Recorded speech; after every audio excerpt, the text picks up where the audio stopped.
Hello everyone, मैं सलिंदर कुमार स्वागत करता हूं आपका हमारे YouTube channel innovative future academy पे।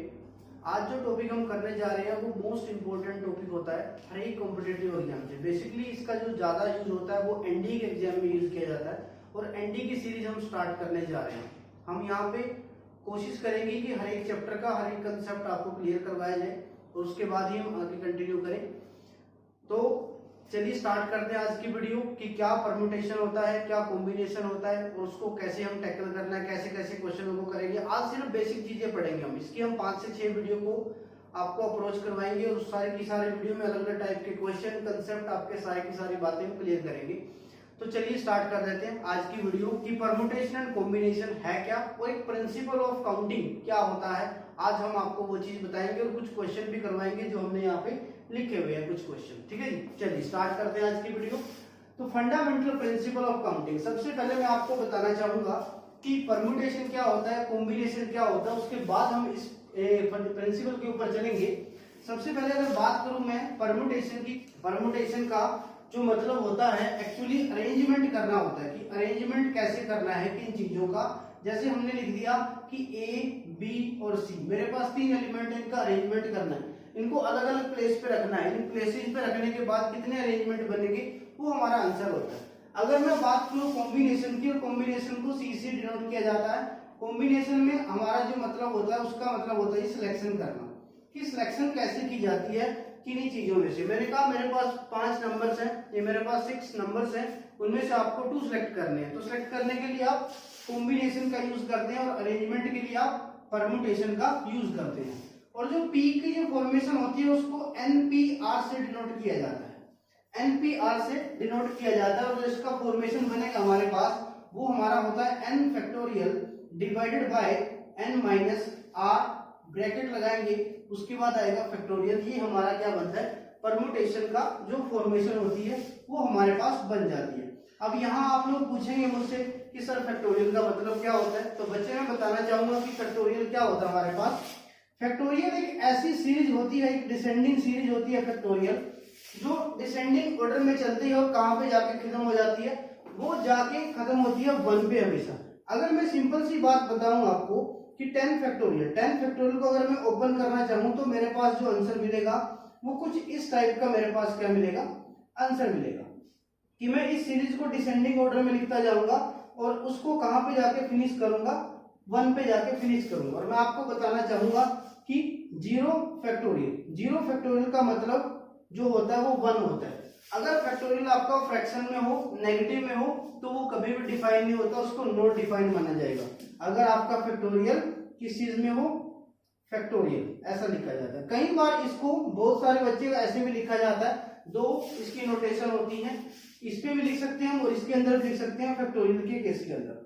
फैक्टोरियल अगर आपका फ्रैक्शन में गिवन है तब भी वो डिफाइन नहीं होता है, और अगर फैक्टोरियल आपका नेगेटिव वैल्यू में गिवन है आपको तब भी वो आपका डिफाइन नहीं होता। सिर्फ पॉजिटिव वैल्यू में आपका जो फैक्टोरियल है वो आपका डिफाइन करेगा। डन, ये आपकी फैक्टोरियल की वैल्यू होती है। कि दोबारा से मैं रिपीट कर रहा हूं एक बार कि फैक्टोरियल वो चीज होती है, वो एक सीरीज होती है जो डिसेंडिंग ऑर्डर में चल के खत्म हो जाती है, कहां पे जाके 1 पे खत्म होती है। तो इसका मतलब ये हुआ कि अगर मुझे n फैक्टोरियल लिखना पड़ा तो मैं इसको अगर ओपन करूंगा तो n into n minus 1 into n minus 2 into n minus 3, ऐसे करते करते जहां पे जाके खत्म हो जाएगी 1 पे जाके खत्म हो जाएगी, तो ये मेरा क्या बन जाएगा, n फैक्टोरियल की वैल्यू मिल जाएगी। ये मेरा होता है भैया फैक्टोरियल क्या होता है। डन, उसके बाद मैंने आपको बताया कि एनपीआर क्या होता है। एनपीआर के बाद अगर हम बात करें कॉम्बिनेशन की, हमारे पास कॉम्बिनेशन का मतलब जो मैंने आपको समझाया वो होता है सिलेक्शन करना बच्चे। ठीक है, सिलेक्शन कैसे करते हैं किसी चीजों की,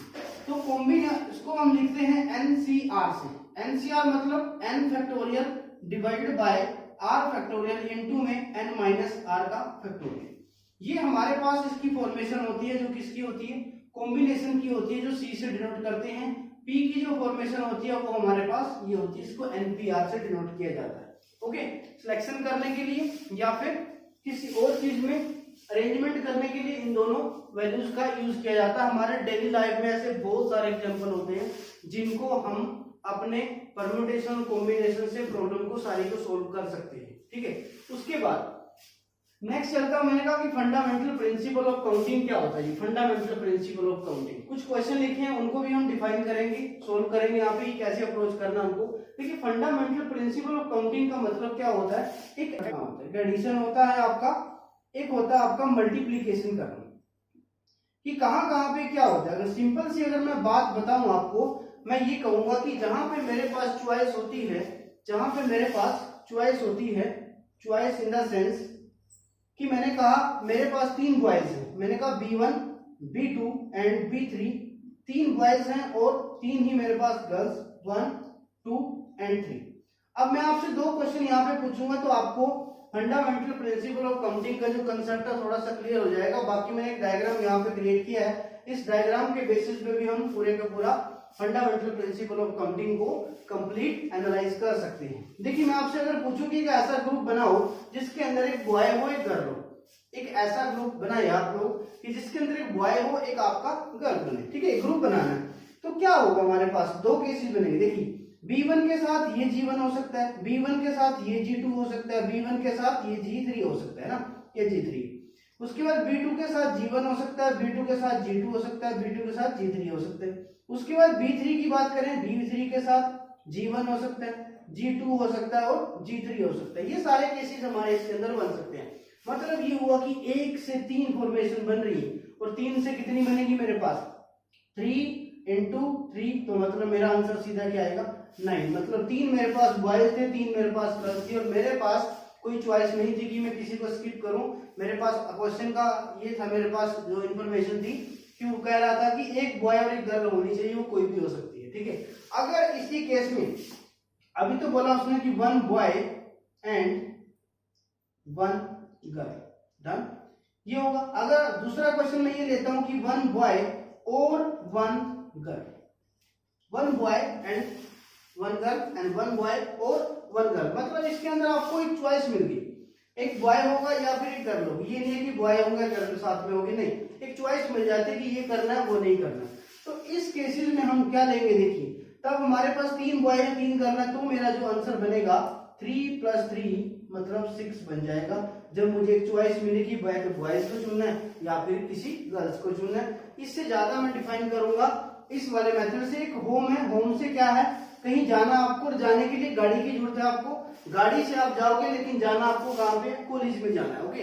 अब देखिए होम से गाड़ी तक जाने के मेरे पास 2 रास्ते हैं, होम से गाड़ी तक जाने के मेरे पास 2 रास्ते हैं और गाड़ी से जो कॉलेज पहुंचना है आपको उसके मेरे पास 3 रास्ते हैं। मैंने कहा A, B एंड C, 3 रास्ते हैं। अब अगर मैं केस लेके चलता हूं, केस 1 मेरा, केस 1 क्या कहता है, अगर मैं इस रास्ते से गाड़ी से गया पहले तो एक केस जो है मेरा 3 रास्ते देगा, मुझे देगा कि नहीं देगा। मतलब मैं कह सकता हूं कि अगर इस रास्ते से मैं गाड़ी में जा रहा हूं, अब ये गाड़ी पहले क्या पता एक ही रास्ते चले जाए, मतलब मैं कहूंगा कि 1A हो जाए। उसके बाद दूसरा केस क्या बनेगा 1B बन जाए, तीसरा केस क्या बनेगा 1C बन जाए, डन। उसके बाद अगर मैं घर से दूसरे रास्ते से गाड़ी की जाता हूं तो इसका मतलब दूसरा केस मेरे पास क्या बन रहा है कि 2A बन जाए, क्या पता 2B रास्ते से जाए या फिर 2C रास्ते से जाए। तो इन सबको अगर मैंने ऐड किया तो क्या मिला मुझे कि टोटल मेरे पास कितना 6 आ रहा है मेरा आंसर। और यहाँ भी देखिए क्या आंसर आएगा, जो मैंने प्रिंसिपल ऑफ काउंटिंग बताया आपको कि जिसमें आपके पास चॉइस नहीं थी कि कोई भी आप कहीं भी आ सकते, 2 रास्ते आपके पास ये थे, 2 ऑप्शन में 3 रास्ते आपके पास ये थे, तो आप सीधा 2 × 3 करेंगे तो मेरा आंसर क्या आ जाएगा 6 आ जाएगा। इस केस में यहाँ पे सीधा सीधा मेरा आंसर बन जाएगा। This is the counting of principle, इसको बोला जाता है। अब इसी के बेसिस पे हमारे पास जो क्वेश्चन लिखे गए हैं, एक क्वेश्चन है इसके अंदर जो क्वेश्चन नंबर 3 लिखा हुआ है। इसमें बोला क्या गया आपको कि there are 3 routes from city A to B, A से B जाने के, मतलब कोई A सिटी है उसमें B जाने के कितने रास्ते हैं मेरे पास, 3 रूट है जी मेरे पास, 1 2 एंड 3 B जाने की। और B से C पे जाने के कितने रास्ते हैं, वो कह रहा है कि 4 routes from B to C, 4 route from B to C, 1 2 3 and 4, 4 रास्ते मेरे पास क्या C से जाने का। वो क्वेश्चन ये पूछ रहा आपसे क्या find the number of ways for a person to travel from A to C via B, B से जाना आपको। अब देखिए 3 रास्ते आपके पास 1 2 3 आपके पास, ये 4 रास्ते A B C और डी आपका। तो आपका आंसर क्या बनेगा भैया, 3 इंटू 4 करेंगे हम तो आंसर मेरा बनेगा 12, या 3 इंटू 4 करेंगे तो 12 बन जाएगा। ये मेरा बिल्कुल आंसर सही रहेगा। तो मैंने आपको समझाया कि जितने भी आपके पास रास्ते होंगे, या फिर आप सीधा याद कर सकते हैं कि जहां पे चॉइस होगी, जहां पे चॉइस मिलती है वहां हम प्लस का यूज करते हैं, या फिर जहां पे और लगा होता है तब भी प्लस का यूज करते हैं। जहां पे हमें चॉइस नहीं मिलती है भैया, चॉइस नहीं मिलती है, वहां पे हम क्रॉस का यूज करते हैं, या फिर जहां पे एंड लगा होता है तब भी हमारा क्रॉस का यूज किया जाता है। चलिए इसके बाद हम चलते हैं अपने क्वेश्चन के ऊपर कि क्वेश्चन हमारे जो लिखे हुए हैं उनको सोल्व करते हैं और उनसे समझते हैं हमारे कंसेप्ट को कि परम्यूटेशन और कॉम्बिनेशन का जो कंसेप्ट है उसको कैसे अप्रोच करना है आप लोगों को। सभी बच्चे ध्यान से देखेंगे, इन क्वेश्चन के थ्रू मैं आपको पूरे का पूरा चैप्टर को क्लियर करवा सकता हूँ। डन। चलिए क्वेश्चन नंबर 1 पे चलते हैं अभी हम। क्वेश्चन नंबर 1 क्या कह रहा है हमारा, क्वेश्चन नंबर 1 में ये बोल रहा है आपको कि find the 2 digit number having different digit, मतलब रिपीटिशन नॉट अलाउड है ना, रिपीटिशन अलाउड नहीं है, डिफरेंट डिजिट उसने क्वेश्चन के अंदर आपको बोल दिया, विच इज डिविजिबल बाय 5। अब या तो आप देखिए अप्रोच देखिए, केस 2 बनाएंगे अब, यहां पे केस बनाएंगे पहला, 2 डिजिट के नंबर चाहिए भैया आपको, 2 डिजिट के नंबर चाहिए, मैंने बना दिया कि 2 डिजिट के नंबर चाहिए। अब पहले केस में क्या होगा देखो, find the 2 digit number having different digit which is divisible by 5। अब आपको ये चीज पता होगी कि 5 से कौन कौन से नंबर डिवाइड होते हैं, जिसके लास्ट में या तो 0 आएगा या फिर लास्ट में क्या आएगा 5 आएगा। मतलब इस प्लेस के ऊपर सिर्फ 2 ही डिजिट आपके आ सकते हैं। और मैं आपको बताना चाहूंगा ये चीज कि जब भी आप इस नंबर्स की फॉर्मेशन करते हैं तो सबसे पहले आप लेफ्ट हैंड प्लेस को फिल करेंगे। और ये बात भी मैं वैसे बता रहा हूं कि जब कोई कंडीशन ना गिवन हो, अगर कोई कंडीशन गिवन है क्वेश्चन के अंदर, अगर कोई कंडीशन गिवन है, ध्यान से सुनिएगा बच्चे मेरी बात, कि अगर कोई कंडीशन गिवन है क्वेश्चन के अंदर तो उससे सबसे पहले उस कंडीशन वाले प्लेस को हम फिल करेंगे, क्योंकि इसके अंदर एक कंडीशन गिवन है कि वो जो नंबर है ना डिविजिबल बाय 5 होना चाहिए, डिविजिबल बाय 5 होना चाहिए। तो 5 से अगर डिविजिबल होगा तो इसका मतलब कहां से हम फाइंड आउट करेंगे कि ये नंबर 5 से डिवाइड करेगा या होगा या नहीं होगा, तो कहां से, जो हमारा यूनिट प्लेस है।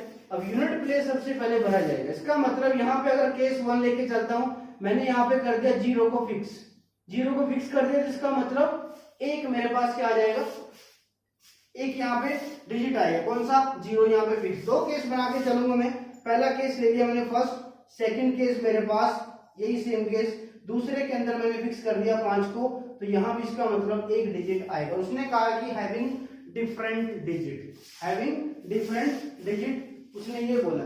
अब टोटल जो डिजिट होते हैं हमारे पास कितने होते हैं जी, 0 to 9, 0 to 9 होते हैं हमारे पास। अगर मैं इनकी काउंटिंग करूं तो टोटल मेरे पास कितना आता है, 10 आता है। अब 10 में से जो हुआ, एक तो यहाँ हमने फिक्स कर दिया, एक अगर फिक्स कर दिया तो यहाँ पे कितने नंबर आ सकते हैं, कितने नंबर आएंगे जो 5 से डिवाइड करेंगे, टोटल बचे कितने 9। तो इसका मतलब अब या तो हमारे पास यहाँ कोई चॉइस नहीं है, मुझे यूनिट प्लेस भी लेना पड़ेगा, मुझे टेंस प्लेस भी लेना पड़ेगा। जब ये दोनों चीजें अगर लूंगा तभी जाके एक नंबर बनेगा जो मेरा 2 डिजिट का नंबर बनेगा। तो इसका मतलब मैंने मल्टीप्लाई करना पड़ेगा जी, 9 into 1, इसका मतलब यहाँ पे केस कितने बने भैया, 9 केस बनेंगे। और जल्दी से आप लोग कमेंट सेक्शन में इसका आंसर दे सकते हैं अगर आप समझ गए इस बात को। कैसे कि मैंने यहाँ पे 5 को फिक्स कर दिया, 5 को फिक्स कर दिया, इसका मतलब टोटल डिजिट, बहुत सारे बच्चे इसका क्वेश्चन का आंसर क्या निकालेंगे, 18 निकालेंगे, विच इज रॉन्ग। 18 जो आंसर निकालेंगे वो बिल्कुल गलत होगा। समझिए इस बात को कि यहाँ पे 5 को मैंने फिक्स कर दिया और कोई भी डिजिट रिपीट नहीं होना चाहिए। इसका मतलब ये हुआ कि इस प्लेस के ऊपर ना तो आएगा 5 और ना ही 0 आएगा, ये याद रखना। अगर यहाँ पे 0 आ जाता है तो उस 0 की कोई वैल्यू नहीं होती, तब ये 2 डिजिट का नंबर नहीं होगा, तब ये सिंगल डिजिट का नंबर रह जाएगा। तो इसका मतलब 5 नहीं आएगा, 0 नहीं आएगा, तो 10 में से 2 डिजिट तो आए नहीं, आए कितने, इसका मतलब 8। तो 8 into 1 करूंगा तो आंसर इज 8। और इन दोनों केसेस को अगर मैं ऐड कर देता हूं तो इस क्वेश्चन का जो मेरा आंसर रहेगा बेटा वो रहेगा 17। वो क्या रहेगा, 17 रहेगा। कि ऐसे 2 डिजिट के नंबर हम सिर्फ 17 बनेंगे जो 5 से डिवाइड करेंगे। ओके, जो 5 से डिवाइड करेंगे वो मेरे पास टोटल 17 नंबर्स होंगे। Done, okay. चलिए नेक्स्ट क्वेश्चन पे चलते हैं। How many 3 digit number divisible by 5 can be form using. अब यहाँ पे आपको 0 to 9 का केस गिवन है।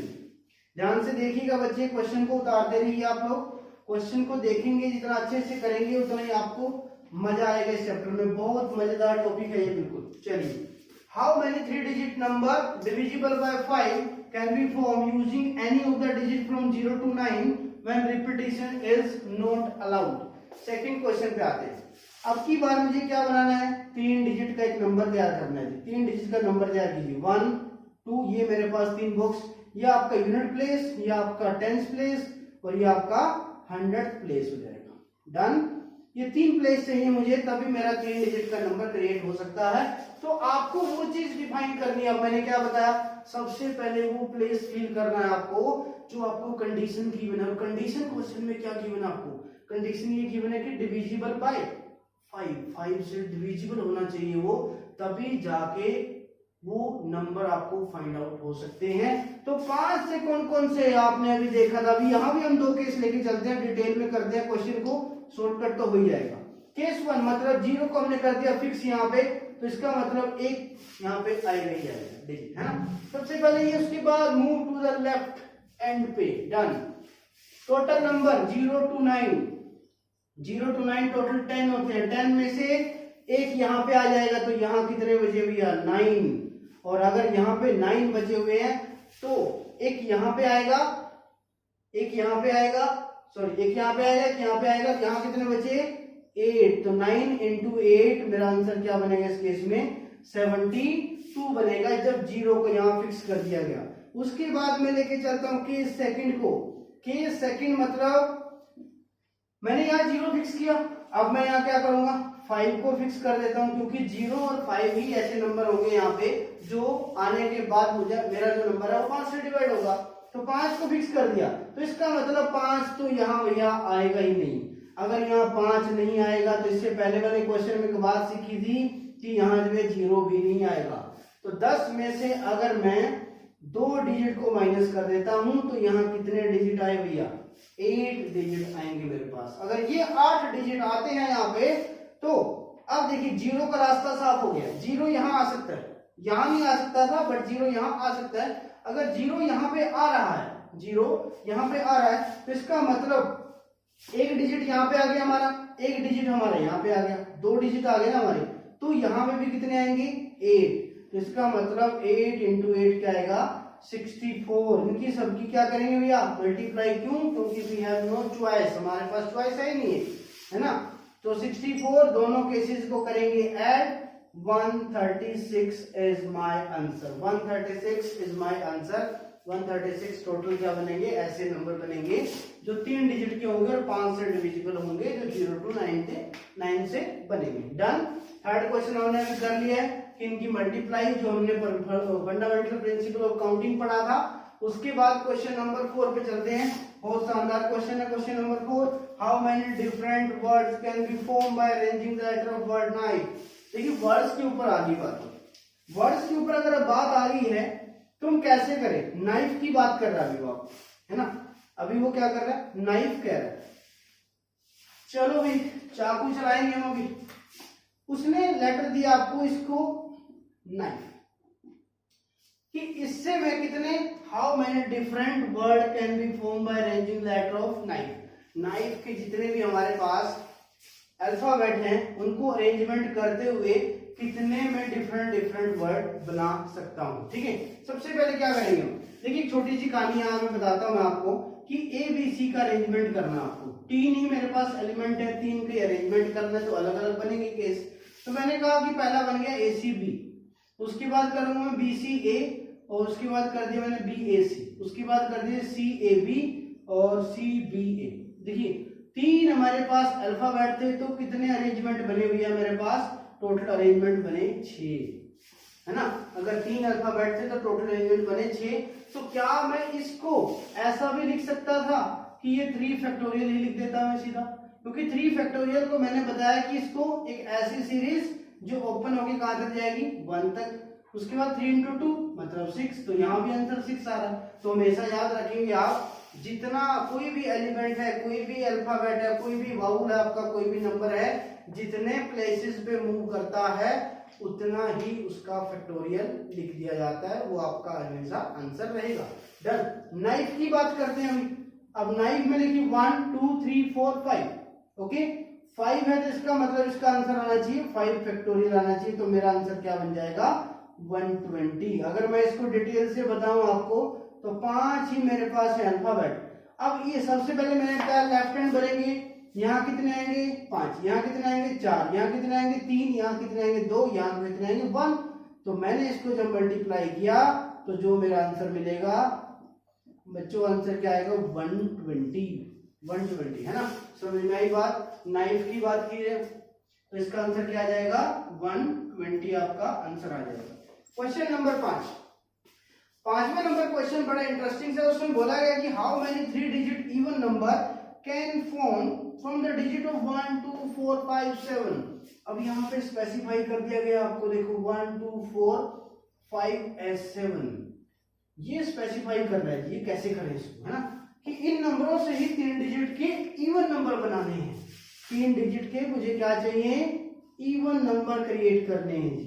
और मैंने क्या बताया आपको कि कंडीशन सबसे पहले फिल की जाएगी। तो इसका मतलब ये हुआ कि इवन नंबर को कौन से प्लेस से हम आइडेंटिफाई कर सकते हैं। तो आपका जवाब क्या होगा कि सर हम यूनिट प्लेस से इवन नंबर को आइडेंटिफाई कर सकते हैं। तो इनमें से कौन से ऐसे नंबर हैं जो यहाँ पे आएंगे, तो यहाँ पे कितने 2 आ सकता है, यहाँ पे 4 आ सकता है, तो तभी इवन नंबर होगा। अदरवाइज कोई और आएगा तो नहीं हो पाएगा, नहीं होगा ना। तो इस केस में भी क्या, repetition not allowed, repetition not allowed, ये रिपीटिशन अलाउड नहीं है, ठीक है। उसके बाद move to the left hand position directly. एक नंबर यहाँ पे आ गया तो बाकी बचेंगे 1 2 3 4 5 थे, तो यहाँ कितने बचेंगे 4। यहाँ पे 2 आ रहे हैं ना, यहाँ 4 बचेंगे, यहाँ पे फिर 3 बचेगा। तो फिर मेरा आंसर क्या बन जाएगा 4 into 3 into में 2, इसका मतलब आंसर इज 24। Answer is 24। देखो अगर केस अलग अलग लेके चलेंगे तब भी ऐसा होगा कि मैं एक बार 2 को फिक्स कर दूं, एक बार मैं 4 को फिक्स कर दूं, तब भी केस मेरा ऐसा ही बनेगा। सो बनेगा ना। तो इस चीज को मैं डिफाइन कर रहा हूं डायरेक्टली ऐसे ही कि 4 into 3 into 2। समझ में आया कि एक नंबर यहाँ पे आ जाता है तो फिर उसके बाद कोई भी एक आ जाएगा तो यहाँ 4 बचेंगे, क्योंकि मेरे पास टोटल 5 है। तो 4 यहाँ पे आ जाते हैं, एक यहाँ जाएगा, एक यहाँ जाएगा, बचे कितने 3। तो इस प्लेस पे कितने आएंगे 3 आएंगे। तो ये भी चाहिए, ये भी चाहिए और ये भी चाहिए। जितने भी मुझे प्लेस ही चाहिए, कोई चॉइस नहीं है, चॉइस नहीं है, तो इसका मतलब वी यूज क्रॉस। तो 4 into 3 into 2 is equal to 24। ठीक है जी। ये आपके 5 क्वेश्चन थे जो बेसिक क्वेश्चन थे, जिनसे आपको कुछ कुछ बातें समझ में आई होंगी कि कैसे कैसे करना। फंडामेंटल प्रिंसिपल ऑफ काउंटिंग भी मैंने आपको समझाया कि कैसे कैसे होता है ना। और आप बेसिकली याद रखेंगे कि चॉइस और जिसमें चॉइस नहीं होती है, या फिर जो हम चाहते हैं, जो हमें चाहिए वो चीज, जो हमें नहीं चाहिए वो चीज, ठीक है, उसके बेसिस पे आपका परम्यूटेशनल कॉम्बिनेशन पूरा चलता है। आज की क्लास में सिर्फ हमने बेसिक अप्रोच को किया है और सिर्फ आपको बताया कि आपका परम्यूटेशन और कॉम्बिनेशन क्या होता है, उसकी फॉर्मेशन क्या होती है। In the next lecture we discuss about the main concept of permutation and combination. आज की जो वीडियो है उसको अगर आप देखेंगे तो आपको कुछ बातें समझ में आएंगी बेसिक की इसके अंदर होता क्या एक्चुअली है ना, कैसे क्वेश्चन को हम डिफाइन करेंगे। क्वेश्चन की सीरीज भी करेंगे हम, पास ईयर जो क्वेश्चन आए हुए हैं वो सारे के सारे कवर करेंगे आपकी इस वीडियो में। और एक चैप्टर की कम से कम 5 से 7 वीडियो हम क्रिएट करेंगे और यहाँ पे आपको हर एक कंसेप्ट को क्लियर करेंगे, ठीक है जी। तब तक के लिए अगर आपको हमारी वीडियो अच्छी लगी हो तो शेयर कीजिए, लाइक कीजिए और सब्सक्राइब जरूर कीजिए हमारे चैनल को, क्योंकि इसका आपको बहुत इंपॉर्टेंट बेनिफिट होगा आपके कॉम्पिटिटिव एग्जाम के अकॉर्डिंग। ओके, चलिए देखते रहिए हमारे यूट्यूब चैनल को, इनोवेटिव फ्यूचर एकेडमी। जय हिंद, जय भारत।